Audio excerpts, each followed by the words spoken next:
আসসালামু আলাইকুম। সংবাদে আপনাদের সবাইকে স্বাগত জানাচ্ছি। আমি ফিরোজ তোহা। শুরুতেই আরবে কেবলস সংবাদ শিরোনাম।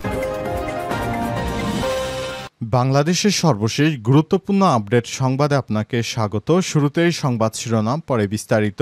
প্রথমে জানাবো মাইলস্টোন ট্র্যাজেডি, রাজশাহীতে ফ্লাইট লেফটেন্যান্ট তৌকিরের দাফন সম্পূর্ণ। রাজশাহীতে চিরনিদ্রায় শায়িত হলেন রাজধানীর উত্তরায় বিমান দুর্ঘটনায় নিহত ফ্লাইট লেফটেন্যান্ট তৌকির ইসলাম। আজ বিকেলে জেলা স্টেডিয়ামে তার জানাজা শেষে মরদেহের দাফন সম্পন্ন করা হয়েছে।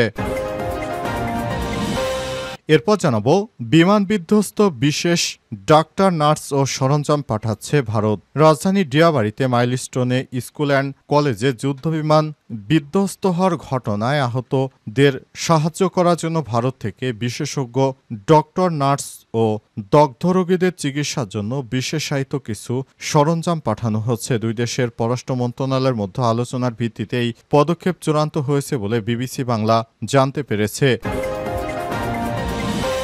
এদিকে রাতেই সিঙ্গাপুর থেকে আসছে ডাক্তার, নার্সরা, বললেন সাইদুর রহমান। প্রধান উপদেষ্টার বিশেষ সহকারী সাইদুর রহমান জানিয়েছেন, যুদ্ধবিধ্বস্ত ঘটনায় আহতদের চিকিৎসার জন্য সিঙ্গাপুর থেকে আজ রাতেই ডাক্তার ও নার্সরা ঢাকায় আসছেন। এদিকে শিক্ষার্থীর আইডি কার্ডে রক্তের গ্রুপ ও অভিভাবকের ফোন নম্বর উল্লেখের নির্দেশ। শিক্ষার্থীদের আইডি কার্ডে অভিভাবকের ফোন নম্বর ও শিক্ষার্থীদের রক্তের গ্রুপ উল্লেখের ব্যবস্থা নিতে নির্দেশ দিয়েছে হাইকোর্ট। আজ মাইলস্টোন স্কুল অ্যান্ড কলেজে বিমান বিধ্বস্তের প্রেক্ষাপটে জনস্বার্থে সুপ্রিম কোর্টের আইনজীবী আর রায়হানের আনা এক রিটের শুনানি শেষে আজ বিচারপতি ফাহমিদা কাদের ও বিচারপতি সৈয়দ জাহেদ মনসুরের সমন্বয়ে গঠিত হাইকোর্টের একটি ডিভিশন বেঞ্চে রুল সই নির্দেশ দিয়েছেন বলে জানিয়েছে রিটের পক্ষের আইনজীবীরা। এবং সর্বশেষ জানাবো 24শে জুলাই এইচএসসি ও সমমানের পরীক্ষায় স্থগিত ঘোষণা। প্রধান উপদেষ্টার নির্দেশ, অবশেষে এইচএসসি ও সমমানা পরীক্ষা আগামী 24শে জুলাইটি অনুষ্ঠিত পরীক্ষায় স্থগিত করা হয়েছে। আজ প্রধান উপদেষ্টার কার্যালয়ে এক কর্মকর্তাই তথ্য নিশ্চিত করেছেন। প্রিয় দর্শক, এতক্ষণ শুনছিলেন সংবাদ শিরোনাম, এবারে বিস্তারিত। তবে তার আগে বন্ধুরা, অনুরোধ থাকবে এই সংবাদটিতে একটি লাইক দিন। এই চ্যানেলে আপনি নতুন হয়ে থাকলে আমাদের সংবাদটি দেখতে দেখতে চ্যানেলটি সাবস্ক্রাইব করে রাখুন। কমেন্ট করে বন্ধুরা আপনার মূল্যবান মতামত জানিয়ে দিন আপনি বিশ্বের কোন দেশ থেকে বা বাংলাদেশের কোন স্থান থেকে আমাদের সংবাদটি দেখছেন এবং শুনছেন। আর বন্ধুরা, এই সংবাদটি আপনার সোশ্যাল মিডিয়া, ফেসবুকে শেয়ার করে বন্ধুদেরও দেখার সুযোগ করে দিন। এবারে বিস্তারিত। মাইলস্টোন ট্র্যাজেডি, রাজশাহীতে ফ্লাইট লেফটেন্যান্ট তৌকিরের দাফন সম্পূর্ণ। রাজশাহীতে চিরনিদ্রায় শায়িত হলেন রাজধানীর উত্তরায় বিমান দুর্ঘটনায় নিহত ফ্লাইট লেফটেন্যান্ট তৌকির ইসলাম। আজ বিকেলে জেলা স্টেডিয়ামে তার জানাজা শেষে মরদেহ দাফন সম্পন্ন করা হয়েছে। জানাজায় অংশ নেন প্রশাসনের বিভিন্ন কর্মকর্তা থেকে শুরু করে হাজার হাজার মানুষ। এ সময় উপস্থিত ছিলেন রাজশাহী বিভাগীয় কমিশনার খন্দকার আজিম আহমেদ, রাজশাহী মেট্রোপলিটন পুলিশের কমিশনার মোহাম্মদ আবু সুফিয়ান, সাবেক সিটি মেয়র মোহাম্মদ মোসাদ্দেক হোসেন বুলবুল, রাজশাহী মহানগর জামাতের আমির মাওলানা কেরামত আলী, নায়েবে আমির ডাক্তার জাহাঙ্গীর আলম সহ সেনা ও বিমান বাহিনীর উচ্চ পদস্থ কর্মকর্তা, তৌকিরের বাবা তহুরুল ইসলাম, চাচা মতিউর রহমান ও আত্মীয় স্বজন এবং সাধারণ মুসল্লিরা। এদিকে নিহত তৌকিরের মরদেহ রাজশাহীতে নেওয়া হলে তৈরি হয় এক শোকাতুর পরিবেশ। সকলেরই চাওয়া ছিল এমন দুর্ঘটনা যেন আর কোনো বাবা মা তার প্রিয় সন্তানকে না হারান। হেলিকপ্টারের কফিনে মোড়ানো মরদেহ রাজশাহীতে পৌঁছায় বেলা 2টা 55 বিমান বাহিনী ও সেনাবাহিনীর তত্ত্বাবধানে মরদেহ উপশহরের বাড়িতে নেওয়া হয়েছে। বেলা 3:30টার সময় শোকাতুর মানুষের ভিড়ে তৈরি হয় এক অন্যরকম পরিবেশ। এ সময় স্বজন, শিক্ষক, পরিচিতরা তার মরদেহ এক নজরে দেখার জন্য ভিড় করতে থাকেন। অনেকেই বলছে, তার মতো মেধাবী একজন বিমান বাহিনীর অফিসারকে হারিয়ে দেশে এক অপার সম্ভাবনাময় কর্মকর্তাকে হারালো, যে ক্ষতি কখনোই পূরণীয় নয়। এর আগে দুপুরে রাজধানীর কুর্মিটোলা বিএএফ ঘাঁটিতে অনুষ্ঠিত হয় পাইলট তৌকিরের প্রথম জানাজা। এতে যোগ দেন 3 বাহিনীর প্রধান সহ তৌকিরের পরিবারের সদস্যরা ছিলেন। স্বরাষ্ট্র উপদেষ্টা জাহাঙ্গীর আলম চৌধুরী পরে শ্রদ্ধা জানান 3 বাহিনীর প্রধান। এ সময় কথা বলেন বিমান বাহিনীর প্রধান সহ পরিবারের কয়েকজন। এ সময় বিমান বাহিনীর প্রধান বলেন, এই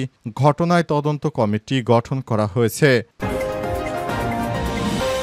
বিমান বিধ্বস্ত বিশেষজ্ঞ ডাক্তার, নার্স ও সরঞ্জাম পাঠাচ্ছে ভারত। রাজধানীর ডিয়াবাড়িতে মাইলস্টোন স্কুল অ্যান্ড কলেজে যুদ্ধবিমান বিধ্বস্ত হওয়ার ঘটনায় এ পর্যন্ত ৩১ জন নিহত হয়েছে। এই ঘটনায় ১৬৭ জন এখনও হাসপাতালে ভর্তি অবস্থায়। ভারত থেকে জানানো হয়েছে তারা বাংলাদেশকে বিভিন্ন সরঞ্জাম দিয়ে সহায়তা করবে। ইতিমধ্যেই তারা ডাক্তার, নার্স সহ বিভিন্ন সরঞ্জাম দিয়ে বিমানে করে বাংলাদেশে পাঠাচ্ছে। এই ঘটনায় ভারত বাংলাদেশের প্রতি সহানুভূতি প্রকাশ করেছে।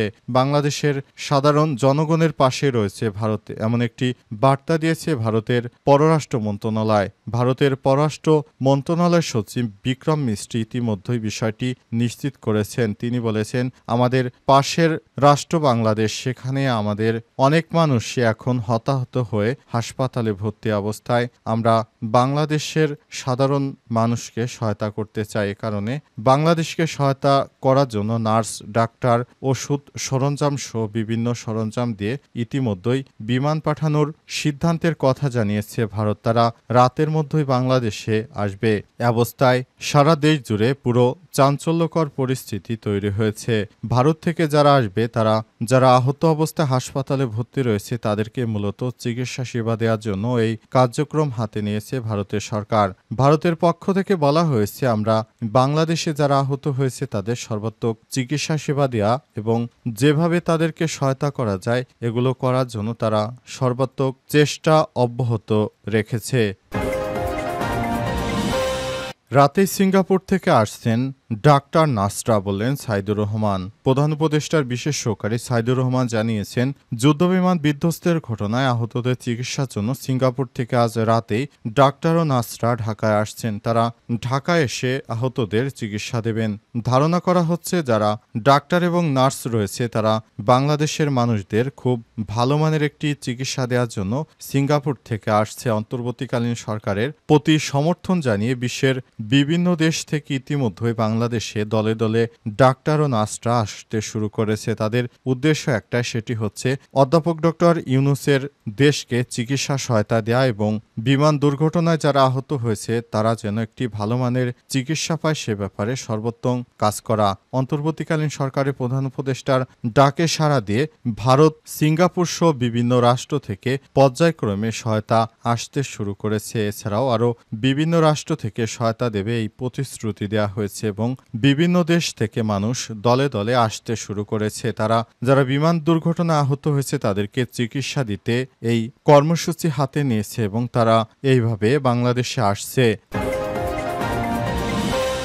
শিক্ষার্থীদের আইডি কার্ডে রক্তের গ্রুপ ও অভিভাবকের নাম ও ফোন নাম্বার উল্লেখের নির্দেশ হাইকোর্টের। আর শিক্ষার্থীদের আইডি কার্ডে অভিভাবকদের ফোন নম্বর ও শিক্ষার্থীদের রক্তের ব্লাড গ্রুপ উল্লেখের ব্যবস্থা নিতে নির্দেশ দিয়েছে হাইকোর্ট। মাইলস্টোন স্কুল অ্যান্ড কলেজে বিমান বিধ্বস্তের প্রেক্ষাপটে জনস্বার্থে সুপ্রিম কোর্টের আইনজীবী এ.আর. রায়হানের আনা এক রিটের শুনানি শেষে ২২ জুলাই বিচারপতি ফাহমিদা কাদের ও বিচারপতি সৈয়দ জাহেদ মনসুরের সমন্বয়ে গঠিত হাইকোর্টের একটি ডিভিশন বেঞ্চ রুল সই নির্দেশ জারি করেছেন। রিটের পক্ষের আইনজীবীরা হাইকোর্টে তার আদেশের মাইলস্টোন স্কুল অ্যান্ড কলেজে বিধ্বস্ত হয়ে ছাত্রছাত্রী সহ বহু হতাহতের ঘটনার কারণে অনুসন্ধানে ৭ দিনের মধ্যে একটি উচ্চ ক্ষমতা সম্পন্ন বিশেষজ্ঞ কমিটি গঠনের নির্দেশ দেওয়া হয়েছে।